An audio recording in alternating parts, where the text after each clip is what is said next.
It was meant to be a celebration of unity, elegance, and royal tradition.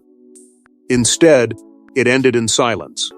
As the ballroom shimmered beneath chandeliers and cameras flashed, a quiet announcement detonated inside palace walls. The tiara rule, a centuries-old symbol of hierarchy and honor, had been changed. And by the end of the night, two future queens were fighting back tears. Before we go deeper into what this really means for the royal family, make sure to subscribe so you don't miss a single update.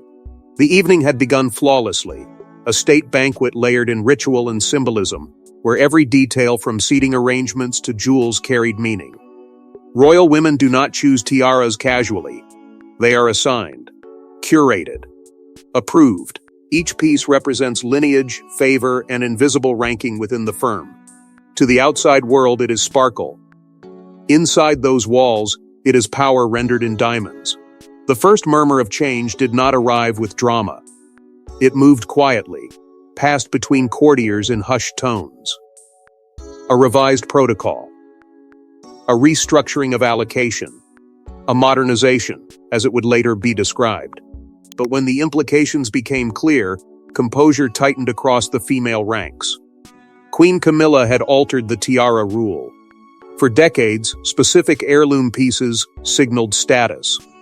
The future queen would wear certain designs pieces historically associated with succession. Senior duchesses followed established hierarchy. The choreography was predictable, even comforting. Tradition is the monarchy's silent language. Change that language, and you alter the balance. Sources suggest Catherine first learned of the shift shortly before the gala. The tiara she had worn on multiple defining occasions, a piece many privately believed, symbolized her eventual coronation, was no longer automatically hers. It would now rotate. Shared. Reassigned under new criteria approved by Camilla's office. Sophie reportedly faced a similar adjustment. A tiara long expected to transition to her for a major engagement was instead reserved under the new structure. The reasoning was framed as fairness, inclusivity, a fresh approach to royal jewels. But to those who understood the symbolism, the message felt pointed. In elite institutions, hierarchy is rarely announced. It is demonstrated. Witnesses at the banquet described a subtle but undeniable shift in energy. Catherine remained poised, her smile steady, her posture impeccable. Sophie's composure never faltered. Yet those attuned to nuance noticed tension. A stillness that did not belong to celebration. An awareness that something more than protocol had shifted. Because this was never just about gemstones. The tiara rule is shorthand for favor, for positioning, for visibility within the monarchy's future. By redefining it, Camilla did more than redistribute jewelry. She reasserted authority. As queen consort, she signaled that the crown and the power to interpret tradition now rests firmly with her. Some insiders suggest the decision was practical. Others whisper it was strategic. Catherine's global popularity has grown steadily. Her image polished and resonant. Sophie's quiet loyalty has earned consistent respect. In contrast, Camilla's path to the throne was controversial and hard-won. Altering symbolic hierarchy could be read as consolidation, a reminder of who governs the present, not just the future. The emotional response was not theatrical. There were no public displays. Royal women are trained to absorb impact without visible fracture.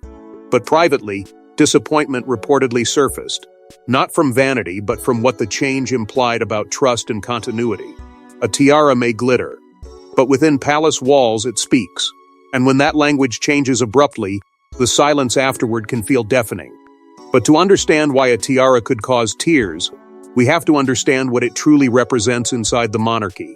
To the public, a tiara is a glittering accessory. Inside the royal family, it is something far more dangerous. Each piece carries lineage, loyalty, and unspoken ranking. Who wears what and when is never random. It is choreography. And when choreography changes, so does the balance of power.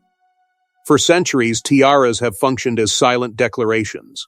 They are not simply jewels placed upon royal heads, they are symbols of dynastic endorsement. When a specific piece is assigned to a royal woman, it signals trust, positioning, and expectation. In a family where precedence governs everything from walking order to balcony placement, nothing is accidental. Especially not diamonds steeped in history. Certain tiaras are linked to succession, others to personal favor from the reigning monarch. Some pieces are so deeply embedded in royal memory that wearing them evokes continuity across generations. When a future queen consort appears in a particular heirloom, it reassures observers that tradition remains intact. Stability is projected without a word being spoken. History is filled with examples of selective inheritance used to communicate influence. A tiara withheld can speak louder than one bestowed. In previous reigns, specific jewels were deliberately loaned to elevate certain figures while subtly limiting others. Royal women understood the language. Courtiers understood it. The press often sensed it without fully articulating it. Jewelry becomes hierarchy made visible. Catherine's association with certain heirloom pieces has long been viewed as symbolic preparation. When she stepped into global events wearing historic diamonds once favored by queens before her, it felt intentional. It suggested continuity, a quiet nod toward her eventual role. Those appearances were not about glamour, they were about positioning. Sophie's standing within the firm, though quieter, has been equally significant. Loyal. Steady. Uncontroversial. The tiaras she wore carried understated prestige, reinforcing her respected but measured role. Her consistency signaled reliability, a stabilizing presence in an institution often tested by turbulence. Every placement was thoughtful, every jewel aligned with narrative. That is why Camilla's revision carries such weight. By introducing a rotational system or redefining allocation criteria, she did not merely diversify appearances. She disrupted an established symbolic order. When heirlooms traditionally aligned with Catherine were redistributed, it altered perception. It suggested fluidity where there had once been clarity. And fluidity in monarchy can feel unsettling. The emotional weight attached to these jewels is immense. They are not owned personally. They are stewarded. Wearing one ties the present to the past. It binds a royal woman to the legacy of those who came before her. Remove that continuity abruptly, and it feels less like modernization and more like recalibration. Insiders suggest that beneath polite smiles, resentment began simmering. Not open rebellion, not confrontation, but awareness. Awareness that symbolism had shifted. Awareness that hierarchy had been subtly rearranged. In royal culture, the most profound changes are rarely announced with ceremony. They emerge through detail. The choreography of tiaras had always been predictable. That predictability reinforced unity. Camilla's change introduced unpredictability, and unpredictability invites interpretation. For Catherine, whose future role depends heavily on public reassurance, the shift could signal that her ascent will not be as symbolically seamless as once assumed. For Sophie, it may imply a tightening of influence under the current queen consort's authority. The public may see sparkle. Insiders see structure. And when that structure is altered, even slightly, it reverberates quietly through palace corridors. Tradition may appear intact, but the invisible architecture has been adjusted. And when Camilla's new rule became clear, it wasn't just tradition that shifted, it was hierarchy. It wasn't shouted. It wasn't debated publicly. It was issued calmly, firmly, and without consultation. Queen Camilla had redefined who could wear which tiaras, and when. Insiders say it was framed as modernization. But others saw something colder. A consolidation of influence. A reshaping of visibility. And perhaps, a reminder of who now holds the crown. The announcement did not come with ceremony. It arrived through internal channels, a revised protocol circulated among senior aides, wardrobe teams, and event planners.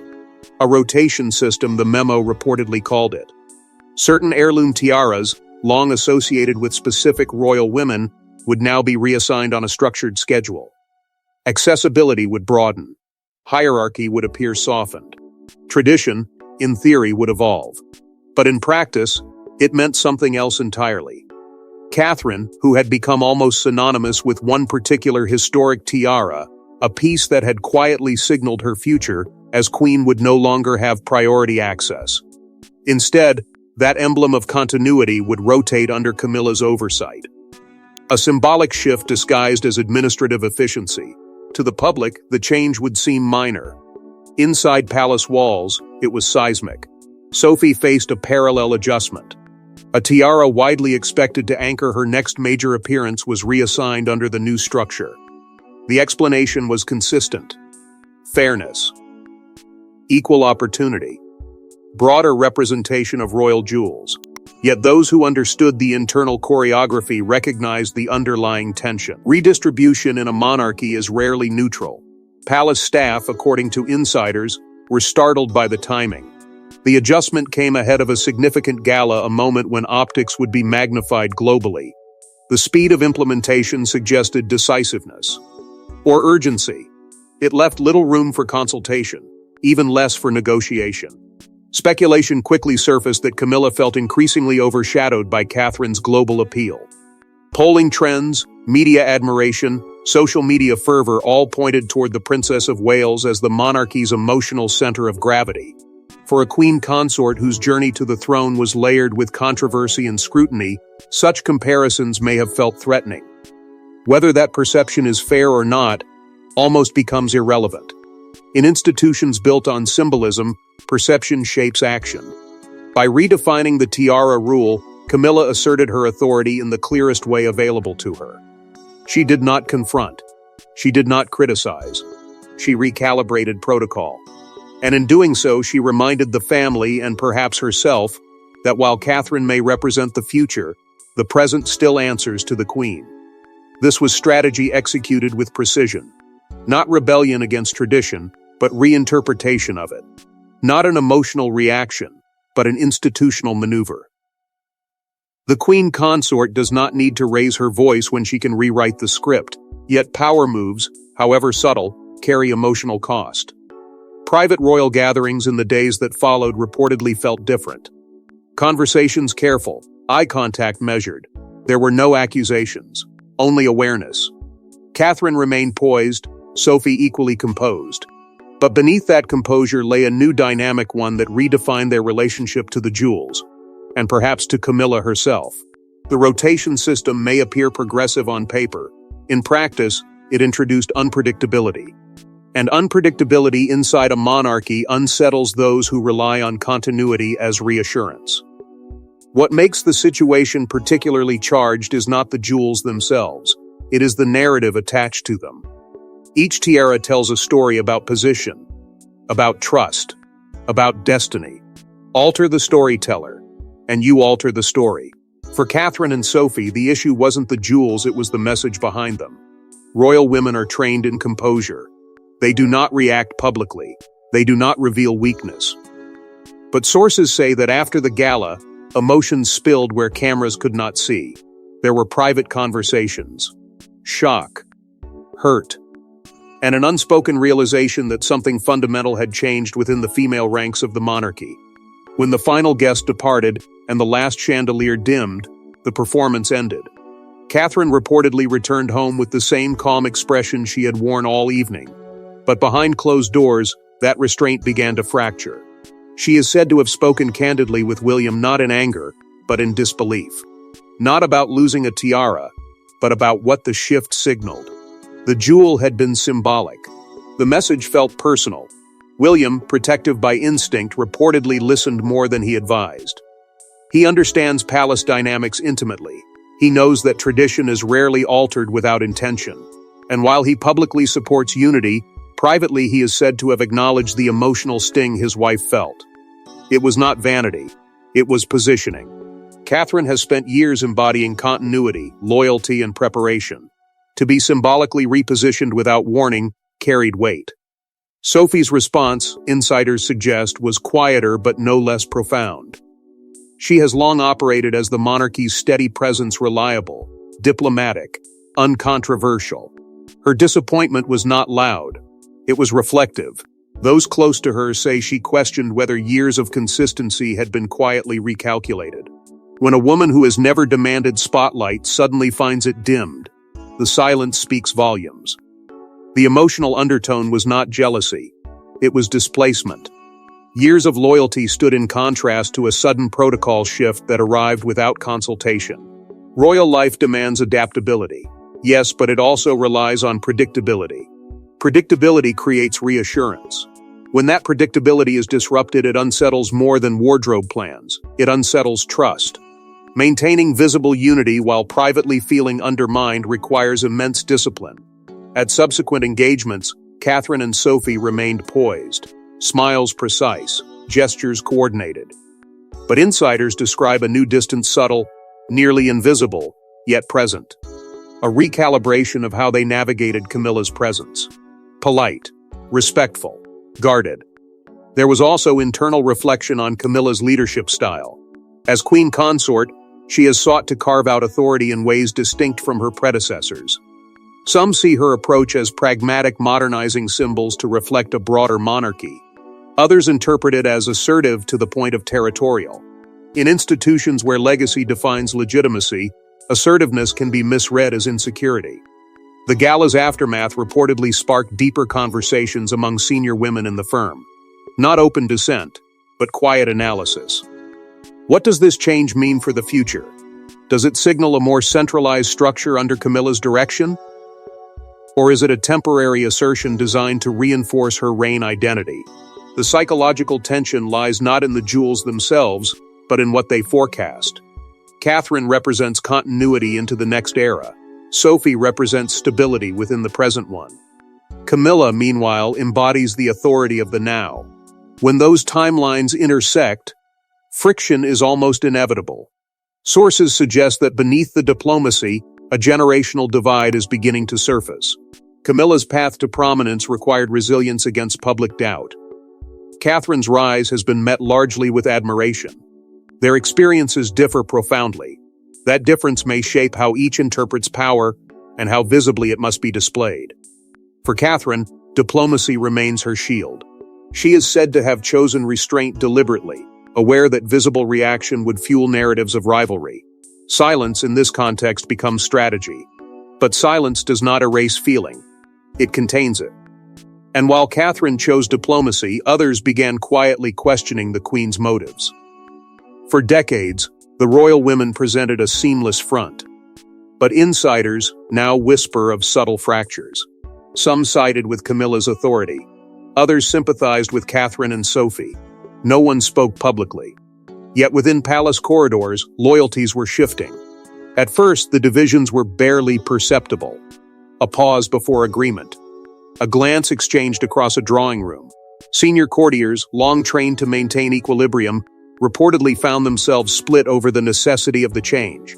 To some, Camilla's revision of the Tiara protocol was practical, a sovereign adjustment reflecting her rightful influence as queen. To others, it felt abrupt, unnecessarily symbolic, and emotionally tone-deaf. Younger members of the extended royal circle, those who have grown up observing Catherine's measured ascent, are said to have quietly backed her traditional role. They viewed her association with certain heirlooms as more than aesthetic preference. It was continuity personified. In their eyes, altering that association disrupted a carefully built bridge between present and future. Older advisors, however, defended Camilla with equal conviction. The queen consort, they argued, had endured years of scrutiny to stand where she stands now. Authority, once secured, must be exercised visibly. If she does not define her role boldly, she risks being defined by others. From this perspective, the rotation system was not personal, it was institutional assertion. But institutions are made of people, and people carry emotion beneath protocol. Subtle adjustments began surfacing at subsequent engagements. Seating arrangements recalibrated. Order of entrance slightly altered. The choreography of proximity shifted by inches, yet those inches spoke loudly. In royal life, where every placement is deliberate, even a marginal repositioning can signal evolving hierarchy. Sophie, insiders suggest, felt the shift acutely. Her role has often been one of dependable support, never dominant, never disruptive. To find herself navigating a new, less predictable structure reportedly left her unsettled. Not because she sought prominence, but because consistency had been her anchor. Remove consistency and even the steadiest figure feels adrift. Tension lingered beneath smiles at public appearances. Conversations remained polite, yet weighted. Catherine maintained her composure with characteristic grace, But observers noted a new restraint, a careful calibration of gesture and presence around Camilla. It was not coldness. It was caution. And while no open disagreement surfaced, the atmosphere reportedly felt charged. The unity long presented as unbreakable now required conscious effort. That effort in itself was revealing. Speculation began circulating that this internal shift might ripple outward. When loyalties recalibrate among royal women, the effect rarely stays contained. Advisors worry about perception, about narratives of rivalry overshadowing state duties. The monarchy survives on stability. Stability depends on harmony. Even whispers of discord can erode confidence. The most delicate question, however, hovered unspoken. How would this tension reach King Charles? As sovereign, he must balance affection and authority. Camilla's position is intrinsically tied to his. Any challenge to her judgment, even emotional, reflects indirectly upon him. Reports suggest that as murmurs of dissatisfaction reached him, he grew aware that the issue extended beyond wardrobe protocol. It touched relationships. It touched morale. Charles is said to value equilibrium within his household deeply. Years of public turbulence have made him acutely sensitive to internal fracture. If the Tiara decision was meant to strengthen structure, its unintended consequence may have been emotional destabilization. And when word reached the king about the emotional fallout, even he could not ignore it. King Charles has spent his reign trying to project unity. But now, unity was strained inside his own household. Reports suggest he was briefed on the distress caused by the Tiara decision. And for the first time, he found himself balancing two powerful women, his queen and his future queen. The briefing, insiders say, was meant to be routine, a summary of reactions, a temperature check on morale. Instead, it carried an emotional weight Charles had not anticipated. He had approved Camilla's authority to modernize certain ceremonial customs. What he had not foreseen was the depth of feeling attached to those customs, particularly from Catherine and Sophie, whose loyalty has never wavered. Charles is described as measured, thoughtful, even introspective in response. He did not lash out, he did not reverse course. But he listened, and in listening he reportedly grasped that this was no longer about protocol efficiency. It had become a matter of perception within the family, and potentially beyond it. Supporting Camilla is not optional for him. She is his partner, his queen, his chosen ally through decades of scrutiny. To undermine her publicly would fracture more than authority. It would fracture their shared legitimacy. Yet alienating Catherine, the Princess of Wales, would risk destabilizing the monarchy's emotional future. Catherine embodies continuity. She carries public trust with remarkable strength. Charles knows this. William's stance added another layer of tension. Protective of his wife, he is said to have approached the matter with calm firmness. Not confrontational, but clear. Catherine's dignity must be preserved. Symbolism matters. Tradition cannot be rewritten without consequence. William understands optics as keenly as any advisor. His position was not rebellion. It was caution. Royal advisors, sensing the potential for escalation, urged restraint across the board. They emphasized the importance of controlled messaging and visible harmony. No leaks. No visible discomfort at public engagements. The monarchy has survived storms by presenting composure. That composure must remain intact. Yet the symbolic importance of maintaining visible unity began to feel heavier than ever. Charles reportedly reflected on the delicate balance between modernization and memory. His reign, still defining itself, cannot afford internal narratives of rivalry among its senior women. At the same time, leadership requires decisiveness. If Camilla's authority appears conditional, her position weakens. Behind closed doors, conversations were said to be candid but contained. Charles did not publicly admonish Camilla, nor did he dismiss Catherine's unease. Instead, he sought equilibrium, a recalibration that would prevent further emotional fallout without overtly reversing the Tiara policy.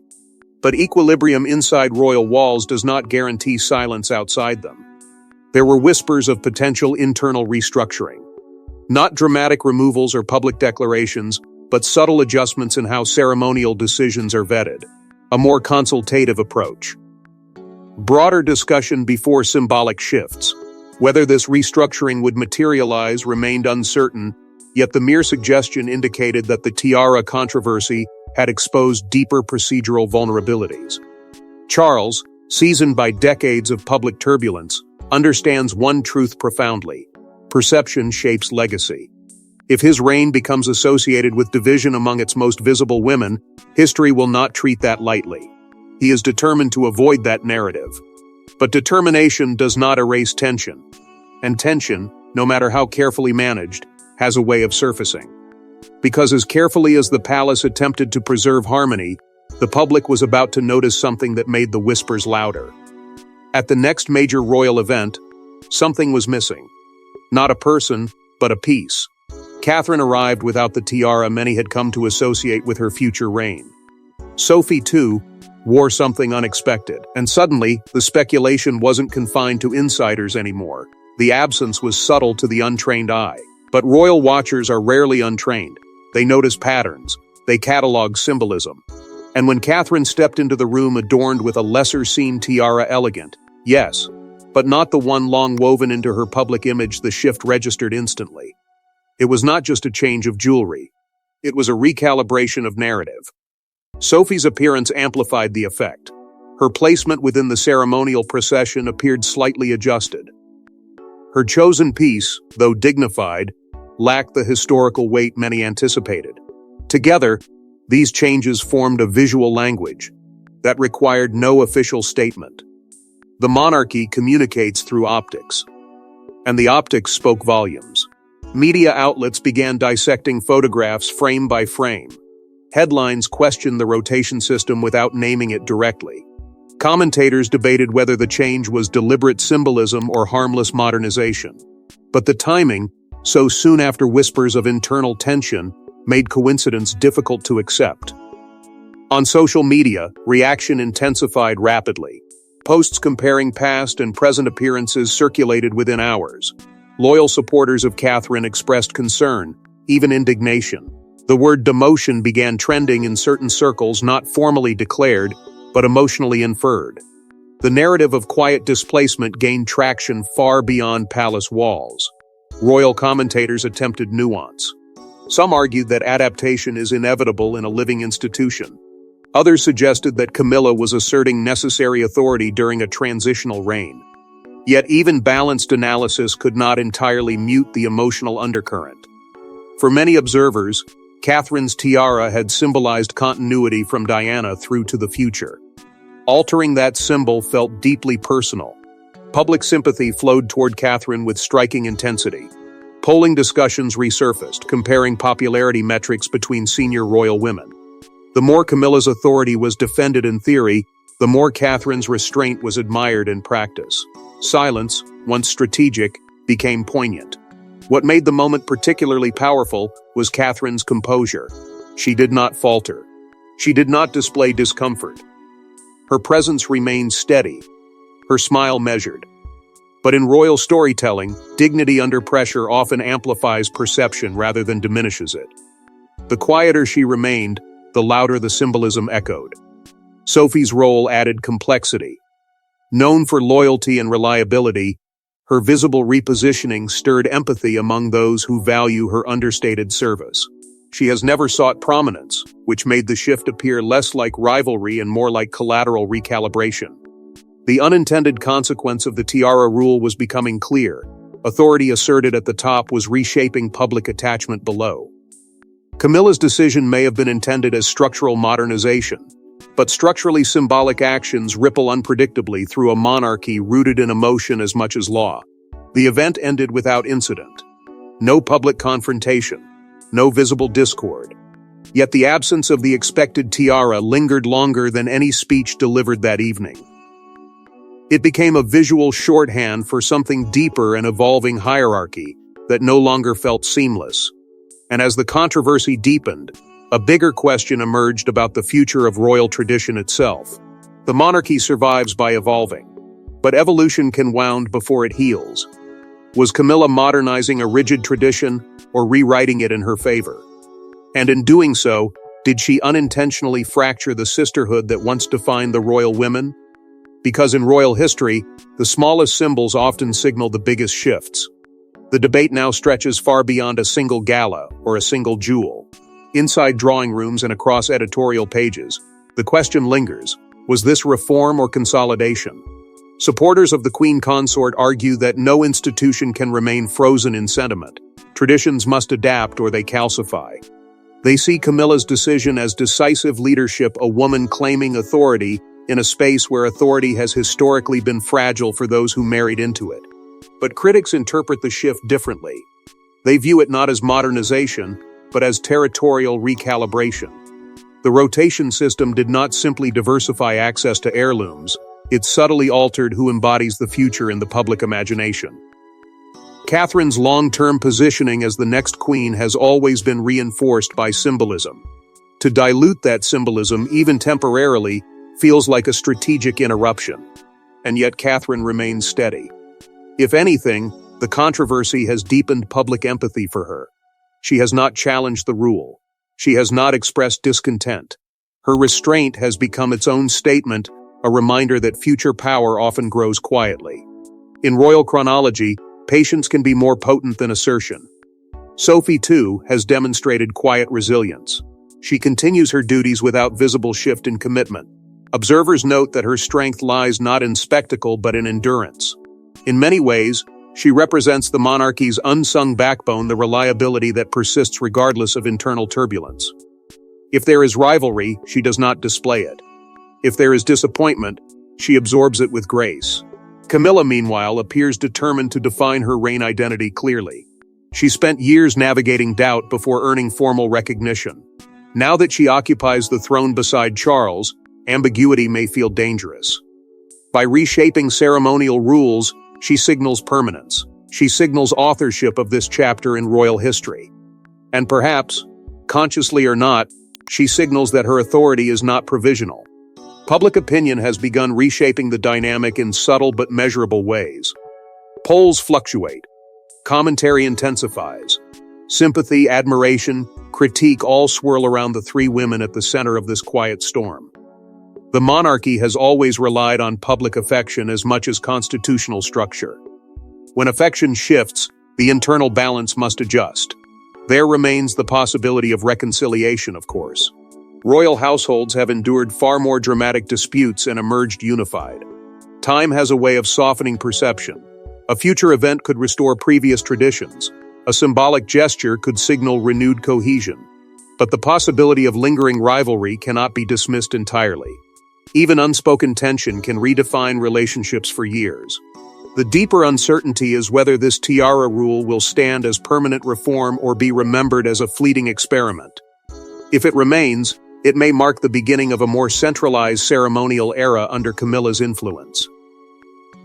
If it quietly dissolves, it will serve as proof that tradition, though adaptable, still resists abrupt reconfiguration. What is undeniable is that the episode has revealed something profound. Power in the monarchy is rarely loud. It is rarely confrontational. It is negotiated through optics, through timing, through symbolism.